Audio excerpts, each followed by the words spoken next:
ஜீ Tamil news நேயர்களுக்கு வணக்கம். தற்பொழுது வேலூர் மாவட்டத்தில் அரசியல் வட்டாரத்தில் ஒரு பரபரப்பான சூழ்நிலை காணப்பட்டு வருகின்றது.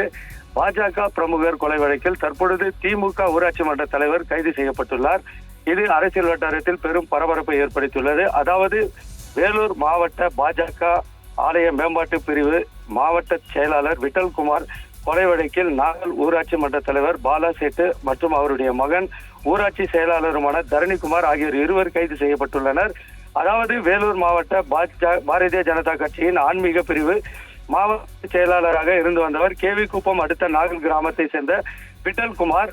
இவர் கடந்த 16ஆம் தேதி மாலை சென்னாங்குப்பம் பகுதியில் சாலையோரம் ரத்த காயத்துடன் இருந்துள்ளார். தகவல் அறிந்து வந்த உறவினர்கள் விட்டல்குமார் உடலை மீட்டு வேலூர் தனியார் மருத்துவமனையில் அனுமதிக்கப்பட்டு சிகிச்சை பெற்று வந்த நிலையில் அவர் உயிரிழந்ததால் இதனை அடுத்து விட்டல்குமார் இறப்பில் சந்தேகம் இருப்பதாகவும் அவரை அடித்து கொலை செய்திருக்கிறார்கள் என கூறி கொலை வழக்காக பதிவு செய்ய காவல்துறை நடவடிக்கை எடுக்க வேண்டும் என கூறி விட்டல்குமாரின் மனைவி ரேவதி மற்றும் பாரதிய ஜனதா கட்சியினர் சுமார் 100க்கும் மேற்பட்டோர் உடலை வாங்க மறுத்து வேலூர் அடுக்கம்பாறை அரசு மருத்துவமனையில் போராட்டத்தில் ஈடுபட்டனர்.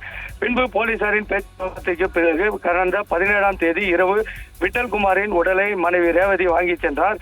இந்த விவகாரத்தில் முன்விரோதம் காரணமாக விட்டல்குமாரை தலையில் தாக்கியதால் அவர் உயிரிழந்ததாக கூறி நாகல் கிராமத்தை சேர்ந்த திமுக ஊராட்சி மன்ற தலைவர் பாலா சேட்டு மற்றும் ஊராட்சி மன்ற செயலாளரும் அவருடைய மகனுமான தரணிக்குமார் ஆகிய இருவர் கடந்த 4 நாட்களுக்கு பிறகு போலீசார் கைது செய்து தற்பொழுது காட்பாடி நீதிமன்றத்தில் அழைத்து வந்துள்ளனர். இந்த கொலைக்கு முக்கிய காரணமாக விட்டல்குமார் நாகல் பஞ்சாயத்தில் நடைபெறும் ஊழல்களை வெளிப்படுத்தி தட்டி கேட்டதாகவும் இதனால் நாகல் பஞ்சாயத்து தலைவர் திமுகவை சேர்ந்தவருமான பாலா சேட்டு என்பவருக்கும் இடையே முட்டல் மோதல் இருந்து வந்ததாகவும் சொல்லப்படுகிறது. இதன் முன்விரோதம் காரணமாக விட்டல்குமார் தலையில் தாக்கி கொலை செய்யப்பட்டிருக்கிறார் என வாக்குமூலம் அளித்துள்ளதாக காவல்துறை தரப்பில் கூறப்பட்டுள்ளது.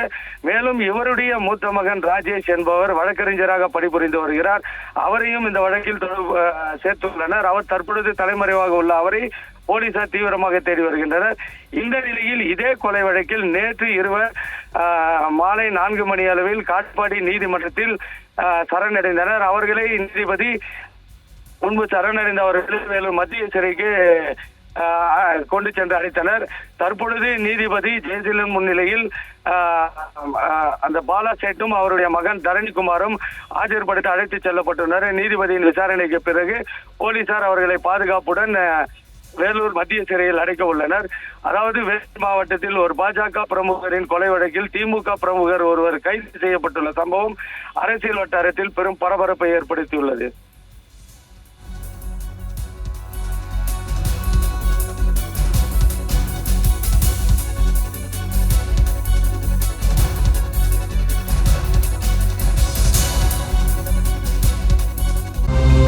உங்கள் கல்வி நிறுவனம்